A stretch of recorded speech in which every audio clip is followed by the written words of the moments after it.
എല്ലാവരും എപ്പോഴും പറയുന്നൊരു ജനറൽ കംപ്ലയിൻ്റ് ആണ് കഫക്കെട്ട് എന്ന് പറയുന്നത്. ഇതിന് പ്രായവ്യത്യാസമില്ലാതെ ചെറിയ കുട്ടികൾ മുതൽ പ്രായമായവർ വരെ എല്ലാവരും പറഞ്ഞൊരു കാര്യമാണ്. അപ്പോൾ എത്ര മെഡിസിൻസ് എടുത്താലും ഇതിനൊരു മാറ്റവും ഇല്ല, എന്തൊക്കെ ചെയ്തിട്ടും ഇതും കൂടെ കുറയുന്നില്ല, അതുപോലെ എവിടെ നിന്നാണ് ഇതിന് മാത്രം കഫം വരുന്നത്, ഇങ്ങനെയൊക്കെയാണ് എല്ലാവരും ജനറലി ചോദിക്കാറുള്ളത്. ഇതിന് എന്തൊക്കെ ചെയ്യാം, എന്തൊക്കെയാണ് ഇതിൻ്റെ ഒരു റൂട്ട് കോസ് കാര്യങ്ങളൊക്കെയാണ് നമ്മൾ ഇന്നത്തെ വീഡിയോയിൽ ഡിസ്കസ് ചെയ്യാൻ പോകുന്നത്. ഞാൻ doctor Arya, naturopathic physician, Q&B health care.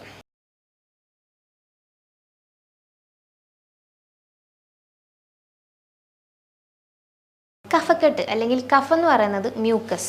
ഇത് എവിടെ നിന്നാണ് വരുന്നത് നമുക്കറിയാം. മ്യൂക്കസ് മെംബ്രെയിൻ നമ്മുടെ ശരീരത്തിൽ മൂക്ക് തൊട്ട് വായ അതുപോലെ ത്രോട്ട് എല്ലാ ഇൻറ്റേർണൽ ഓർഗൻസിനും എല്ലാത്തിനെയും പ്രൊട്ടക്റ്റ് ചെയ്യുന്ന ഒരു ലെയറാണ് മ്യൂക്കസ് മെംബ്രെയിൻ എന്ന് പറയുന്നത്.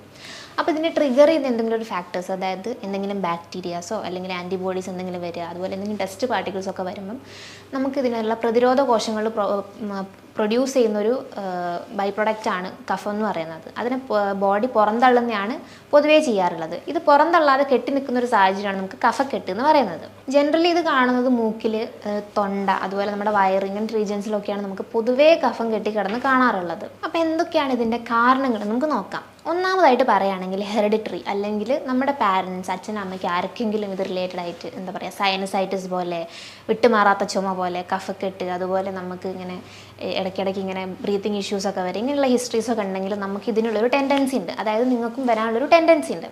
അപ്പം എന്തെങ്കിലും ഒരു ട്രിഗറിങ് ഫാക്ടർ അല്ലെങ്കിൽ ഒരു പ്രായം കഴിഞ്ഞാലൊക്കെ നമുക്കിത് ഒരു ട്രിഗറിങ് ഫാക്ടേഴ്സൊക്കെ വന്നു കഴിഞ്ഞാൽ നമുക്ക് ഇതൊരു പുറന്തള്ളാനും ഈ ഒരു കണ്ടീഷൻ വരാനും ഒക്കെ ഒരു സാഹചര്യമാണ്. ഒരു 40 വയസ്സ് കഴിഞ്ഞാലൊക്കെ പൊതുവേ ഇങ്ങനത്തെ ഒരു ഹെറിഡിറ്ററി ഒരു ഹിസ്റ്ററി ഉള്ള ആൾക്കാർക്ക് പൊതുവെ ഒരു 40 വയസ്സോ കഴിഞ്ഞാൽ ഇങ്ങനെ ആസ്മ പോലുള്ള കണ്ടീഷൻസൊക്കെ പൊതുവേ കാണാറാണ് പതിവ്. രണ്ടാമത് പറയുകയാണെങ്കിൽ ചില ഫുഡ് ഐറ്റംസ്. ഈ ഫുഡ് ഐറ്റംസ് നമ്മളിപ്പം ഭക്ഷണം കഴിക്കുന്നത് ഡയറക്റ്റ്ലി നമ്മൾ അതിനെ പോയിട്ട് നമുക്ക് ഇങ്ങനെ ഒരു കഫക്കെട്ട് വരണമെന്നല്ല പറയുന്നത്. ഇത് നമ്മൾ എന്താ പറയുക, ഈ ചില പദാർത്ഥങ്ങൾ ഇതിനെ ട്രിഗർ ചെയ്യും.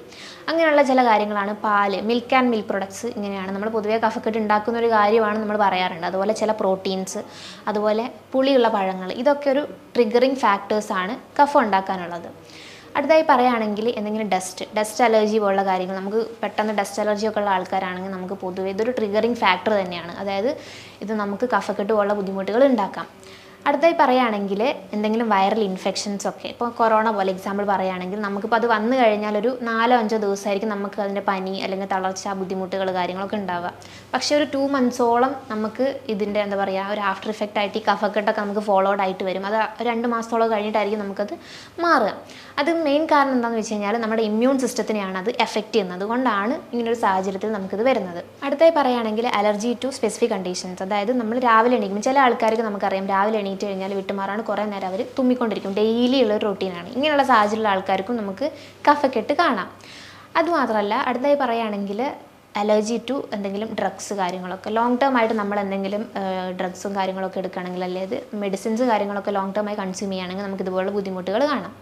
അതായത് നമ്മളിപ്പം എക്സാമ്പിൾ പറയുകയാണെങ്കിൽ നമ്മളിപ്പം ഈ കഫക്കെട്ട് പ്രിവെൻറ്റ് ചെയ്യാൻ വേണ്ടി നമ്മളൊരു മെഡിസിൻ എടുക്കുകയാണെങ്കിൽ ഈ മെഡിസിൻ നിന്ന് കഴിഞ്ഞാൽ നമ്മൾ ഒബ്വിയസ്ലി നമുക്ക് ഇതേ ഒരു ബുദ്ധിമുട്ട് നമുക്ക് വീണ്ടും വരും. അതൊരു ഈ ഒരു മെഡിസിനോടുള്ളൊരു അലർജിക് റിയാക്ഷനാണത്. രണ്ടാമത് പറയുകയാണെങ്കിൽ ഡ്രെയിനേജ് പ്രോസസ്സാണ്. അതിൽ ഒന്നാമത്തെ കാര്യമായിട്ട് നമ്മൾ വെള്ളം ധാരാളം കുടിക്കുക എന്നുള്ളതാണ്. വെള്ളം ധാരാളം കുടിക്കുമ്പോൾ നമ്മുടെ ഈ മ്യൂക്കസിനെയൊക്കെ ഒന്ന് പുറന്തള്ളാനൊരു സ്മൂത്തായിട്ട് നമുക്കതിനെ പുറത്തേക്ക് കിട്ടാനൊന്ന് ഹെൽപ്പ് ചെയ്യും. പിന്നെ പറയുകയാണെങ്കിൽ എക്സസൈസ് ചെയ്യുന്നത് വളരെ നല്ലതാണ്. മൈൽഡ് ആയിട്ടുള്ള എക്സസൈസൊക്കെ ചെയ്യുന്നത് ഇതുപോലൊരു കഫത്തിൻ്റെ ഒരു സ്മൂത്ത് ഫ്ലോയ്ക്ക് വേണ്ടി ഹെൽപ്പ് ചെയ്യും. അടുത്തായിട്ട് പറയുകയാണെങ്കിൽ ആവി പിടിക്കുക. നമുക്കറിയാം നമ്മളെല്ലാവരും വീട്ടിൽ ചെയ്യുന്ന കാര്യമാണ്. എന്തെങ്കിലും ഇങ്ങനത്തെ ഒരു ജലദോഷം, തുമ്മൽ, ഇങ്ങനത്തെ ബുദ്ധിമുട്ടുകൾ, കഫക്കെട്ട്, ചുമയൊക്കെ ധാരാളമായിട്ട് വന്നു കഴിഞ്ഞാൽ നമ്മളെപ്പോഴും ചെയ്യുന്നൊരു കാര്യമാണ് ആവി പിടിക്കുന്നത്.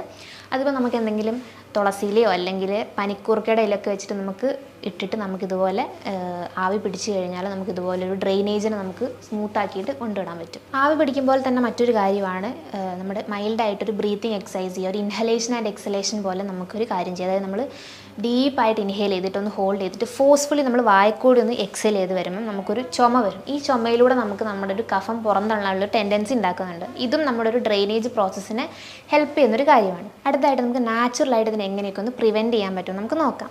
ഒന്നാമതായിട്ട് പറയുകയാണെങ്കിൽ പനിക്കൂർക്കയുടെ ഇല നമ്മൾ ചെറിയ ചൂടിലൊന്ന് തിളപ്പിക്കുക. അതായത് നമ്മൾ അതിൻ്റെ നീരെടുത്തിട്ട് ഒന്ന് ചെറിയ ചൂടിലൊന്ന് ഹീറ്റ് ചെയ്തിട്ട് കുറച്ച് തേനൊഴിച്ച് മിക്സ് ചെയ്ത് കുടിക്കുന്നത് കഫക്കെട്ട് ഒഴിവാക്കാൻ നല്ലതാണ്.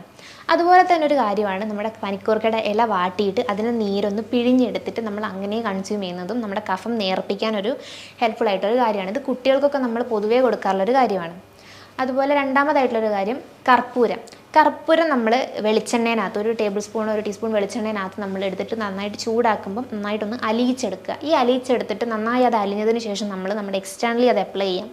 മൂക്കിൻ്റെ സൈഡിലോ തലയുടെ കഴുത്തിലോ ഒക്കെ നമുക്കൊന്ന് അപ്ലൈ ചെയ്യുന്നത് ഇതുപോലെ കഫം നേർപ്പിക്കാനൊരു നല്ല കാര്യമാണ്. അതുപോലെ നാച്ചുറൽ ഒരു കാര്യമാണ് നമ്മുടെ ആയുർവേദിക് മെഡിസിനാണ് രാസ്നാദി എന്ന് പറയുന്നത്. രാസ്നാദിപ്പൊടി ഇതുപോലെ നമുക്ക് ചെറുനാരങ്ങ നീര് ഇതുപോലെ ചെറിയ ചൂടിൽ ഒന്ന് പ്രിപ്പയർ ചെയ്തിട്ട് നമുക്ക് ഇതുപോലെ ഒന്ന് എക്സ്റ്റേണലി അപ്ലൈ ചെയ്യുക. ഒരു 10 to 15 മിനിറ്റ്സ് വെച്ചതിന് ശേഷം ഒന്ന് ഡ്രൈ ആയിട്ട് നമുക്ക് അതുപോലെ റിമൂവ് ചെയ്യുന്നത് പോലെ കഫം നേർപ്പിക്കാൻ നല്ലതാണ്.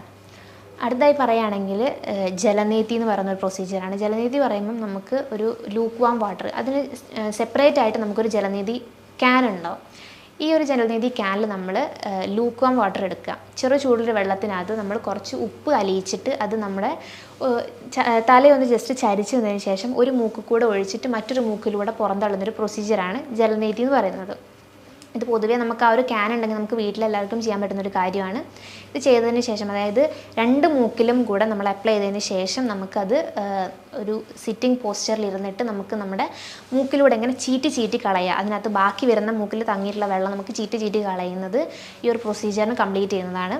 ഇത് ചെയ്യുന്നതെന്ന് പറഞ്ഞു കഴിഞ്ഞാൽ നമ്മുടെ നേസൽ ഓപ്പണിങ്സിനൊക്കെ ഒന്ന് റെഗുലേറ്റ് ചെയ്യാനും അതുപോലെ തന്നെ നമുക്ക് കഫം കെട്ടിക്കിടക്കുക അല്ലെങ്കിൽ മൂക്കൊലിപ്പൊന്നും പ്രോപ്പറായിട്ട് വരുന്നില്ലെങ്കിൽ ഇതൊക്കെ ഒന്ന് പുറന്തള്ളാനും വളരെ ഹെൽപ്ഫുള്ളാണ്.